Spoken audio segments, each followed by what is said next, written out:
घोसी से सुभाषपा के प्रत्याशी और एनडीए गठबंधन के प्रत्याशी अरविंद राजभर हमारे साथ मौजूद हैं। आज अलग गेटअप में है प्रधानमंत्री का, चूंकि आज यहाँ दौरा था। आप देखिए टोपी से लेके और ये जो गमछा डाले हैं इसमें जय माँ विंध्यवासिनी ये भी लिखा हुआ है और इनका पार्टी का गमछा भी है साथ में। मतलब एक अलग गेटअप है। आप देखिए ऐसा लग रहा है कि जैसे नेपाल में लोग नहीं तैयार होते तो उस तरह से तैयार होके आज यहाँ पर मौजूद है। बहरहाल चुनाव पे चर्चा करेंगे उनसे। सर, प्रधानमंत्री आए थे आज यहाँ पर, आप लोग भी बहुत मेहनत कर रहे हैं, क्या मैसेज दे के गए प्रधानमंत्री और किस तरह से चुनाव आगे बढ़ रहा है? प्रधानमंत्री जी के प्रति जो जनता में विश्वास था वो अति विश्वास के तौर पर आगे बढ़ा है। आज माननीय प्रधानमंत्री जी हमारे घोसी लोकसभा में उनका आगमन हुआ।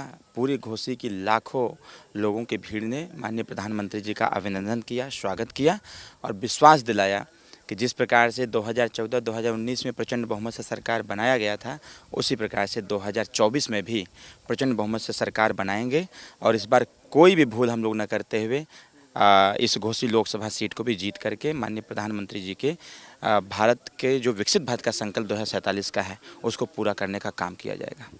मंच से बड़ी बयानबाजियां भी हुई। आपके राष्ट्रीय अध्यक्ष ने कहा कि छुच्छी की हवा तो हम ही खोल के ले गए हैं साइकिल की, तो ये कहाँ तक सच है? स्वाभाविक तौर पर है, सच क्या करना है।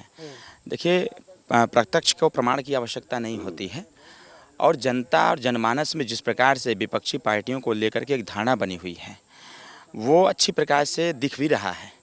और जब जनता किसी पार्टी या किसी नेता या फिर किसी गठबंधन का जब आकलन करना चालू कर दे और आकलन के बाद पक्ष और विपक्ष का ध्यान जब आकृष्ट होता है तो जनता खुद निर्णय लेना चालू कर देती है और जनता निर्णय ले चुका है। आज ये जो गेटअप देख रहे हैं ना ये कुछ अलग प्रदर्शित करता है। इसी सबको समझ में आ जाना चाहिए। ये माँ विंध्यवासिनी का चढ़ाया हुआ ये गमछा है, वो हमारी कुल देवी हैं, तो वो भी हमारे साथ हैं। और ये हमारा पीला वस्त्र, मैं बहुत पहले एक स्टेटमेंट आपके ही चैनल पर दिया था कि जब कोई शुभ कार्य होता है तभी पीला वस्त्र धारण किया जाता है और आज मैंने पूरा पीला वस्त्र धारण कर रखा है। तो शुभ कार्य के लिए ही था और शुभ कार्य यही है। अभी माननीय प्रधानमंत्री जी ने कहा कि 4 तारीख को बड़ा मंगलवार है और 4 तारीख को परिणाम आएगा 2047 का जो संकल्प है विकसित भारत देश का 2047 का, उसकी आधारशिला भी हम रखेंगे 4 तारीख को और उसको आगे बढ़ाने का काम करेंगे। चुनाव का जहाँ तक है, आज माननीय प्रधानमंत्री जी ने आकर के हमारे इस संघर्ष को 4 चांद भी लगा दिया और अब ये जीत यहाँ की जो होगी वो कहीं न कहीं अब प्रचंड वोटों से होगी और जनता अच्छी प्रकार से जान चुकी है, समझ चुकी है कि सरकार में तो विपक्ष का भी आना है नहीं उनको। इस बार भी पूरी दुनिया जानती है कि भारतीय जनता पार्टी एनडीए गठबंधन की सरकार बन रही है। तो अपने वोट का, अपने मत का प्रयोग सही स्थान पर करना है और सही स्थान पर करके लोकतंत्र को भी मजबूत करना है और मजबूत सरकार को भी स्थापित करना है। बयानबाजियों का दौर चल रहा है जैसे कि मैंने कहा, तो आज शिवपाल जी से बात हो रही थी हमारी, वो यहीं पे हैं आपकी लोकसभा में। उन्होंने एक बयान दिया कि बाप नंबरी तो बेटा 10 नंबरी, इस तरह का बयान आज उनका है। वो सही कह रहे हैं। उनका इशारा हमारे तरफ नहीं है, उनका इशारा उनके खुद की पार्टी की तरफ है और इसको मैं नहीं कहता है, इसको आम जनता भी कहती है। शायद इसीलिए लात, जूता, घूसा, लाठी सब चला आजमगढ़ में और इसीलिए जैसे ये सारी चीज़ें उनके ही यहाँ दिखती हैं, इसलिए हमारे घोसी लोकसभा में आकर के मधुबन से जिस प्रकार से उन्होंने धमकी दिया है कि 1 तारीख के बाद सबको देख लेंगे, ये कर देंगे, वो कर देंगे, तो 1 तारीख तो दूर की बात है, जनता अभी से देखना चालू कर दी है। और वहाँ उस दिन उन्होंने कार्यक्रम किया, उसके नेक्स्ट डे ही जिस प्रकार से आजमगढ़ में लात, जूता, घूसा चला और उनके राष्ट्रीय अध्यक्ष हैं माननीय श्री अखिलेश यादव जी, जिस प्रकार से उनके ही बड़े नेता उनको धकिया करके पीछे कर दिए।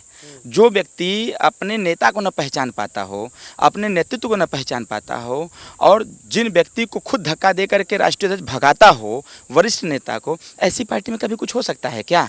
वो सही कह रहे हैं कि बेटा अगर 1 नंबरी था, बाप 10 नंबरी, 1 नंबरी था तो बेटा 10 नंबरी, तो एकदम ये सिस्टम पूरा लागू होता है समाजवादी पार्टी से नेतृत्व पर और जनता जवाब दे रही है। इन लोगों को जवाब देने क्योंकि इनके पास कोई एजेंडा नहीं बचा है। घोसी में आकर के वोट मांग रहे हैं। कितना जानते हैं घोसी के बारे में भाई? जब इस घोसी का विकास करना था, जब पूर्वांचल का विकास करना था, तब तो सैफई नज़र आ रहा था, तब तो मैनपुरी इटावा नज़र आ रहा था, पश्चिमांचल नज़र आ रहा था और घोसी नज़र क्यों नहीं आ रहा था? अगर वही बजट जो सैफई में दिए थे वही अगर घोसी को दे देते तो अरविंद राजभर को घोसी में लोकसभा चुनाव लड़ने की आवश्यकता नहीं पड़ती। जनता सब जानती है ये पूर्वांचल है, पश्चिमांचल नहीं, पूर्वांचल है। पूर्वांचल के लोग अच्छी प्रकार से जानते हैं, पहचानते हैं, समझते हैं कौन क्या करना चाहते हैं। अफजाल अंसारी के बारे में क्या सोचते हैं सर आप? नेता हैं, चुनाव लड़ रहे हैं समाजवादी पार्टी से। उन्होंने तो बड़ी तारीफ की है ओम प्रकाश राजभर की। कल हम इंटरव्यू कर रहे थे, कहा कि बहुत अच्छे नेता हैं, ज़मीनी हैं, अपनी मेहनत से खड़े हुए हैं। जानते हैं, मैं उनको धन्यवाद देता हूं। अगर हमारे संघर्षों का आकलन कर रहे हैं और सकारात्मक सोच रखे हुए हैं तो उनको बधाई देते हैं।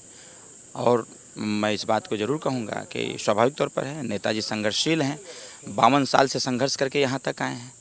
और माननीय नेताजी की संघर्ष की गुणगान सिर्फ वही नहीं, कोई भी करता। भी आज प्रधानमंत्री जी ही कह रहे थे मंच पर, आपने देखा जिस प्रकार से हम लोगों से मुलाकात हुई, माननीय प्रधानमंत्री जी ने आते ही नाम से संबोधन किया, अरविंद राजभर ठीक ठाक हो। हम कहे जी सर, बगल में बैठा था, कह रहे हैं चुनाव तो ठीक चल रहा है तुम्हारा। हम कहे सर ठीक चल रहा है, कहें चलो और अच्छा हो, हमारी शुभकामनाएं हैं, जीत करके दिल्ली आओ। तो कहीं ना कहीं नेताजी के बारे में वही था। उन्होंने कहा कि जो पिताजी ने संघर्ष किया है उसको और आगे बढ़ाओ ताकि समाज का अंतिम व्यक्ति का कल्याण हो सके। शुक्रिया। आपने अरविंद राजभर को भी सुना, उन्होंने भी बहुत सारी बातें कही और कहा कि जाहिर है कि इस बार यहाँ से बड़ी जीत होने जा रही है। कैमरामैन अरविंद के साथ सीमा अब नकवी, भारत समाचार, मऊ।